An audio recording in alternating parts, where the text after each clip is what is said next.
everybody. This is Science Bridge webinar series. And today my guest is Dez Days. She is teaching the tools for optimal wellness, equipping her clients with the foundations for lasting personal growth journey. So hello, Days. Hello. It's a pleasure. It's a great chance to be here. Thank you so much for having me. No, I think it's absolutely important that you're going to share with us your skills and how you work with clients as you're becoming the new coach in our coaching network. So let's just jump right into what is your coaching background essentially? Fantastic. So I've always considered myself to be a philosopher. I've always really enjoyed the philosophical conversation. I call it the universal conversation where we talk about ideas. And I carried that forward, and I worked for a company called Migro, which is a EQ development company that focuses on cognitive behavioral techniques. And through EQ stands for yes, emotional quotient. Good question. So you have your IQ, which everyone knows about, your intelligent quotient, and then you have an emotional quotient. So how much you can understand and read other people's emotions. It's really interesting because a lot of people think that they need help with their self-esteem, but actually that's kind of changing. And it was actually caused by Donald Trump, because Donald Trump has a really high self-esteem, but he's not a great person. So it's your self-regard. So if you're feeling a little bit insecure, it means that your self-regard needs work. And that means how you regard yourself and how you regard yourself around others. So yeah, you could say Donald Trump doesn't really have a high self-regard. Yeah, so let's jump in. What I do is I empower my clients with the skills and the tools that they need essentially to coach themselves. So it's not so much a conversation where we unpack your past, but I teach you how to apply the relevant tools so that you're able to effectively move forward. A lot of my skills are based in CBT, which is cognitive behavioral therapy.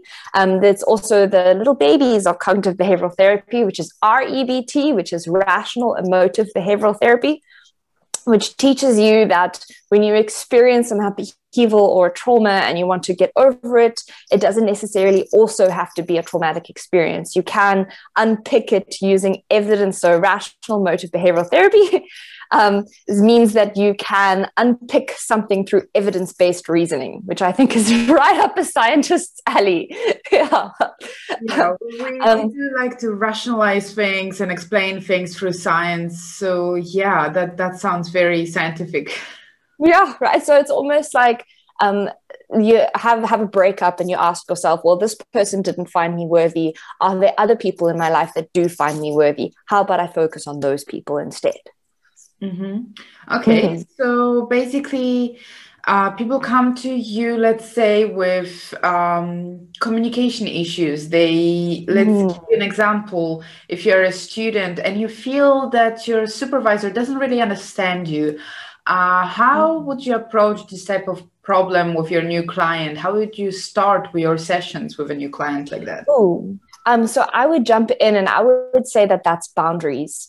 To begin with, and to start off with, I would actually teach them the foundation skill that I find to be, if anyone was ever to learn anything from me, it would be the good things game, where I teach them how to, this thing, don't worry, be happy. And it's like, how can I be happy? This is how. So it's based on neuroplasticity. And it teaches you that you can change your neural network pathways simply through the language that you use. So how you define your wins. And often we define our wins through the journey that we've been through. And I want to say that's actually not important. I want to ask you about a good thing that happened today and why it was good through using only positive language. So instead of saying that you're struggling with something, you can say, I'm journeying with something. Instead of saying, I found this problem really hard and then I solved it and that felt great. You just focus on the fact that you solved it and it felt great. And that actually causes a change in your neurology. And I kind of teach how you can create new neural network pathways and positive habits. Whoop, whoop. Okay. Yeah. So then if you're struggling or journeying with learning how to communicate better, I would teach why it is that you value communicating better. And when you stepped into that scenario or situation again, to ask yourself, do you value this conversation? Because sometimes you don't value this conversation. And what outcome would you like? And to focus on solution-based problem solving. So the idea is you have this chat with your supervisor to say, hey, I'd actually like for the end of the scenario or the end of this conversation is that you actually help me with this problem that I've had. And I actually admit that I find it very tough to communicate that I need help. So how about we just go through this together? It's an act of disarming someone and also being vulnerable, but vulnerable in a way that it shows your strength, that you are able to ask for help in an effective way. Exactly. So I think showing a vulnerability, it's actually act of strength itself, because you are stripping your guards down and you are allowing someone to interact with your true self. So then I think that in some situations, some people might really struggle with that. And I think it's very important to get those skills, to learn this or relearn this. And don't learn to put our guard down throughout that's our true. life. I teach something very important, which are called your assertive rights. And each person has a set of, it's like human rights. Like you have the right to shelter, food, security, a sense of belonging. You also have assertive rights. You have the right to say no. You have the right to say you're uncomfortable with the situation. You have the right to ask questions regardless of people's position of power and numbers. And that would say that, yes, you do have the right to ask your supervisor to help you. And it is your choice whether you choose to give that right up or not. Well, let me be honest here from experience. So whether it's my experience or experience of my peers that I worked with, it's basically the issue sometimes comes with, can I ask that person, does that person care even to assist me? And will I make a fool of myself by asking? And I think this is the biggest problem and obstacle that students need to overcome, even when it comes to group setting and we have presentations, and they are scared to ask questions because they don't want to make a fool of themselves.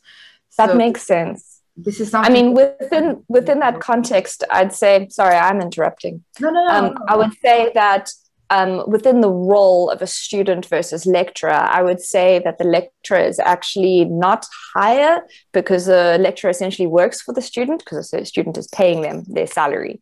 And so in that, don't feel embarrassed. The guy is your employee, essentially. You're the boss. And I would teach a technique that is a wonderful technique too, that helps you with anxiety, or if you are stressing about a outcome of an event, for example, going for coffee with your parents or having to chat to your lecturer or your supervisor, and you ask yourself, what is the worst thing that can happen? Like the very worst thing that can happen, they slam the door in your face and say that you suck. And then something bad, not as bad as the worst thing, they're just bored by the conversation. And then something neutral, which is always it's always boring, so you just don't have the conversation. Something good, you actually learn from something. And then the best thing that could possibly happen, to actually say it. And it kind of it trains your mind to say what it is that you actually want to happen, so what you want to manifest. But considering those 5 options actually breaks the cortisol pattern, so that you're actually able to understand what it is that you want from the situation, and that you want to learn, and that you want to grasp the information that's being taught to you. And then once we know what it is that the best outcome is, we can focus on the boundaries and how to have that effective conversation. Because an effective conversation is making sure that the language that you use and the way that you go about it gets the outcome that you want. Whew. Yeah. Do you follow me on that? That sounds quite interesting, because that's pretty much relates to the goal settings and yes, the goals with your clients. Yes. So I actually have this thing against the word goals, because when we were in school, we were always taught to what are your goals? And then if you didn't achieve your goals, you suck, ugh. But it's actually goals. There's this wonderful Eastern philosophy. It's actually from Japan that says goals are not important. And for example, when a Japanese knife maker wants to make a knife, he will spend 2 days sharpening his tools. It is your systems that help you in supporting your goals, so that your success should be inevitable. And if you fail, it's not that you suck or that you fail. It just means that your systems were ineffective. So we take a look at, okay, cool, what's your goal? You want to get your PhD. Okay, cool. How is it that you'd get your PhD? You'd write a really, really nice thesis. Okay, cool. How is it that you'd write a really nice thesis? You'd make time and support yourself by having the right exercise, sleep, and nutrition, so that when you are in that space to write your thesis, you're at your best. So it's breaking that goal down into small little pieces and small little sections of time called Pomodoros. I have this like wonderful Pomodoro tracker it's a great tool for people who have journey with ADHD, so that you take 25 minutes to just focus on the one task in front of you, whether it's washing your dishes, finishing an assignment. It can be used in all sorts of different ways. So goals over systems. Focus on your systems. If your goal is to pass your exam, your system should be to study really hard. Yeah, well, that's quite straightforward. Actually, when you're mentioning Pomodoro, that's exactly what helped me with my master's. And when I had to do all the prepping for my exams, it was that 20 minutes and 10 minutes break. That was my setup. So it's cool that you know that. I love the website. It's like so old school, but it's so like important, and I love it. It's simple and it's free and it's great. So yeah, what I wanted to say was that when I coach, I teach techniques that you're able to use and move forward with. We don't work with, unless you want to, we don't work with big stuff. We work with little stuff, like how comfortable your socks are and how that makes you feel secure without the day, and how that little 5% of security carries you with you throughout the day, and how important wearing comfortable socks is to your success. It's very important. I noticed that when my sock just slides down and it's just annoying, and you can't focus on the right things, like going for grocery shopping because you're distracted. You're like, wear comfortable shoes, wear comfortable socks in your comfortable shoes. No, absolutely. Yeah. So tell me, because you sound like a coach that does a lot of reframing and refocusing of the client's perspective. So how many sessions do you take with average client for a client to actually realize that they can change themselves? So I would say actually in the first session, I actually empower them with the idea, or just the basic different way of thinking, because I step into the coaching space with the idea that everyone has inherent wisdom and that everyone has the tool within themselves. So essentially I play the role of a brick wall, and that you bounce the ball against the brick wall that you like, and you value what you catch. So I essentially make them aware of their language patterns, and that my clients do have the tools within them. They just need to build confidence and build awareness that they are able to move forward. I do have a 11-week system that I teach that I have found to be the most effective. Kind of all the techniques from all different kinds of disciplines, including like Eastern philosophies and like magic, which I found to be like quite interesting and useful, right? It has been studied and broken down, and all of my techniques are based on scientific studies, except the magic one. And I find I present them to my clients, and I say, well, pick and choose. You can either just go through all the 11 weeks, because each technique does rest on the other, or we can pick and choose what you need to be made a priority. I have a client of mine whose priority is to pass the bar exam. And so I've chosen different ones that I know will support them in effectively studying and passing their bar exam. So it is open to being like, make sure that, I mean, it's my clients' sessions. I'd like them to feel empowered and equipped to the best of my ability and their ability. So you said it can be 11 weeks, but it can 11 weeks. So 11 weeks. So each week represents a different tool that I teach. So each session is a different, it's more like a teaching session or a lesson session. But if a client has a specific issue that they'd like to unpack, I would say, oh, that sounds like this tool, that sounds like that technique. I think this way of thinking would be an effective thing for you to anchor yourself on moving forward to journey over this obstacle. No, that sounds fantastic, and that sounds like a lot of help that clients can get in the self-growth, and having not only the massive self-growth thing going on, but just the minor things like passing. Yes. So that I've always said that 1% growth is a victory, and in everything that 1% is like, if it's 1%, it's good. That's all that we're trying to focus on. It's 1%, and it's really important to me that when I end the session, that I end the session on a high note, and that it's like, yay, happy, positivity. So if you do want to bring something into the space that we do need to unpack a journey with together, and you feel a bit overwhelmed after the session, I will always end with the good things technique, just to make sure that you do feel equipped and positive moving forward. No, that sounds very interesting. So how we can finish this conversation on the positive? Because how about I teach you the good things technique? So we work with something small. No negativity. And if you bring in negativity, I'll go like this. And we try and move out of the negative space, out of the neutral space, into something positive. So if something negative does come up, and I always say mistakes are good. I'd rather my client make a mistake in this session than when they're teaching it to someone else. I love this information. I think everyone should know this. So if my client wants to talk about this with someone else, like, please do so. Mistakes are good. Yay.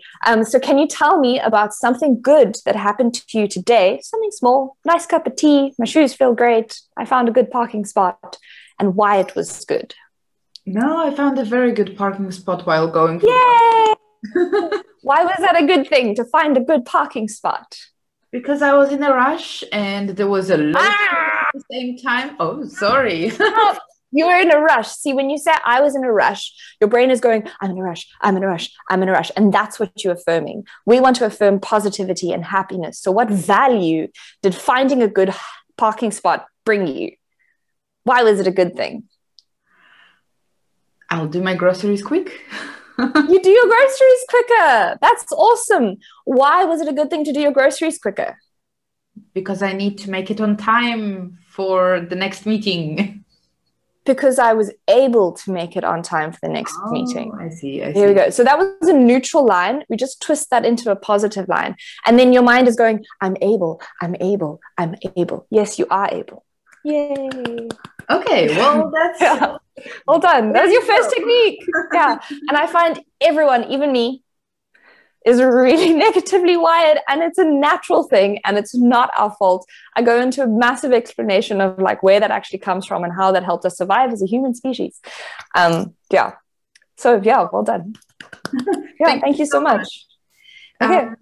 So all the information how to contact Dez will be on our website, and we will include your website, right? Yes, please.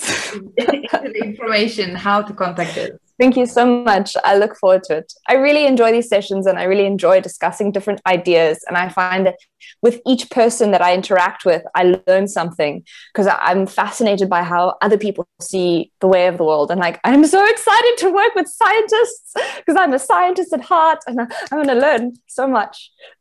Well, that sounds very exciting. So there you go. This is Dez Day, and she is going to be part of our coaching network. Thank you. Thank you. Bye.